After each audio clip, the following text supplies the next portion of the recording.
Bawaslu atau apa misalnya ada kecurangan atau apapun itulah ya.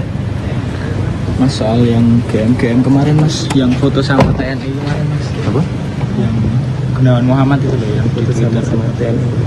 Maksudnya apa? Narasinya kalau Mas Wali memanggil TNI untuk datang ke sini untuk mengawal. Datang ke sini? Iya. Maksudnya? Kan ada yang menyebarkan narasi kalau Mas Wali bagian TNI itu juga Foto apa ya? soal Coba netralitas. lihat fotonya apa? Coba lihat. Mana? Waktu Fotonya mana? tanggal 7 itu loh Mas. Yang mana? Coba lihat. Ya. Oh no Mas. Ada di Tutup itu. aku. Coba lihat. Yang ini loh Mas. Lah itu udah lama sekali. Itu kan beliau itu kan sekolah ini Sesko, dan beliau mendatangi semua kepala daerah, ya nggak ada yang kayak gitu, ya. Itu kapan sih Mas? Udah lama banget. Mereka memang ini apa? Kayak ada KKN gitu, Sesko itu yang baru menjalani Sesko, ya. Nggak ada hubungannya sama Pilpres, ya. Mas, Sebelum itu ya Mas ya. narasi soal aparat katanya menginstruksikan memasang baliho Prabowo Gibran itu kan juga sekarang sampai Masang bolone masih, ya. Takono Mas kuat gitu ya. Kalau Mas kuat ratau turu nek bengi masang baliho. Itu tadi kita sudah dengarkan tanggapan dari Mas Gibran soal kecurangan-kecurangan. Nanti kita juga akan bahas lebih lanjut lagi. Kalau kita dengarkan kembali yang disinggung oleh Bu Mega, selain menyebutkan kecurangan, ada juga soal manipulasi. Tadi juga sudah disinggung oleh Bang Saleh, sehingga kemudian bisa diberikan tanggapan oleh Bang Masinton. Bang Saleh juga mengatakan, kecurangan yang mana? Silakan sampaikan. Apalagi kalau dikatakan kami ini dari dulu tidak pernah melakukan kecurangan, begitu Bang? udah berasumsi ke dirinya gitu kan. Jadi ya yang namanya early warning, peringatan dini, ya kalau peringatan dalam kebencanaan itu ya nggak nunggu harus gempa baru kita bicara, iya kan? Sebelum gempanya terjadi kita siapkan dulu perangkat untuk meminimalisir potensi-potensi kegempaan tersebut. Jika terjadi gempa, korban jiwanya nggak banyak.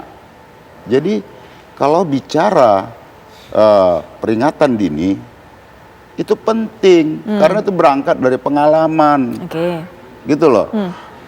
Kita pernah mengalami situasi masa gelap demokrasi kita.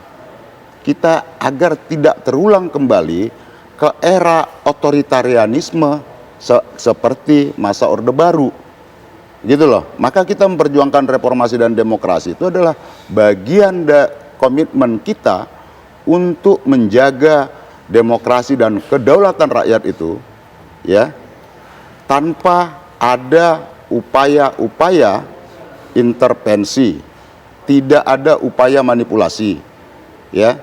Nah, putusan Mahkamah Konstitusi, ya, jangan dibilang itu sudah selesai. Secara prosedural, iya, tapi, ya, masih ada proses-proses lain yang bisa untuk menggugat itu. Contoh umpama, apakah putusan hakim yang bermasalah bisa dieksekusi? Contohnya begitu. Jadi kalau itu ada banyak perdebatan-perdebatan untuk itu. Tetapi lebih dari sekadar itu, yang saya mau sampaikan adalah ada semangat yang ditabrak, ada etik yang seharusnya kita jaga bersama dalam konteks penyelenggaraan negara, ya, yang nggak boleh ditabrak. Putusan Mahkamah Konstitusi diperkuat dengan Majelis Kehormatan Mahkamah Konstitusi yang menegaskan di situ ada masalah serius, ada pelanggaran etik, ada intervensi, gitu loh. Itu di dalam rekomendasi Majelis Kehormatan. Nah, tentu mungkin orang melihat bahwa persoalan ini persoalan prosedural formal. Orde Baru juga melaksanakan pemilu. Ya, kalau demokrasi ini dipahami dalam aspek prosedural formal. Pemilu ada, partai politik ada. Ya kan?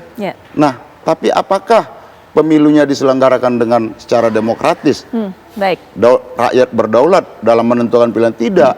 ada instrumen kekuasaan negara yang digunakan untuk memanipulasi, mengintervensi, ya, hasil pemilu Baik, Bu dan Masinton, penyelenggaraan mungkin, pemilu. ya, sampai di poin itu Begitu. terlebih dahulu. Sebelum nanti minta tanggapan juga dari Bang Saleh, tapi Mas Umam terlebih dahulu. Kalau melihat apa yang disampaikan oleh Ibu Megawati, apakah memang hanya ini sebatas peringatan dini, early warning saja, atau sebenarnya memang curahan hati dari Ibu Megawati melihat apa yang sudah terjadi belakangan ini, Bang Mas Umam? Iya, bagaimanapun juga dalam pribadi Bu Mega itu melekat cukup banyak atribut, mulai dari sebagai warga negara biasa, sebagai negarawan karena beliau adalah mantan Presiden RI kelima, tapi juga sebagai ketua umum.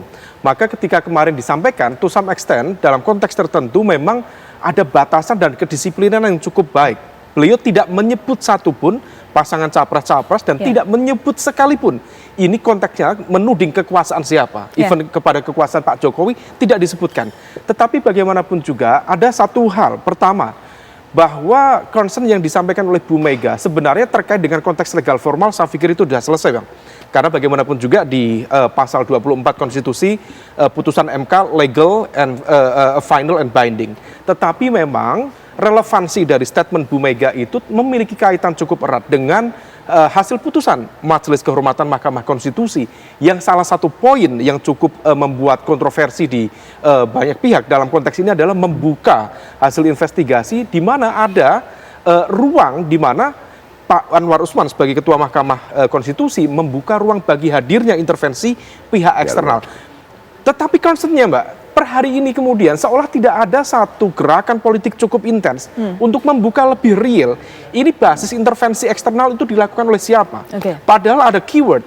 Kalau misal kemudian diinvestigasi lebih detail, MK itu bisa merilis CCTV yang ada di majelis di Mahkamah Konstitusi itu bisa bicara siapa pihak-pihak yang masuk ke wilayah pimpinan Mahkamah Konstitusi yang disinyalir memberikan arahan, masukan terkait dengan proses negosiasi quote by quote sehingga kemudian menghasilkan putusan yang kemarin masuk di PKPU nomor 23 tahun 2023, tepatnya di pasal 13 huruf R ya, pasal 13 huruf R di sana yang terkait dengan pasal syarat capres-cawapres.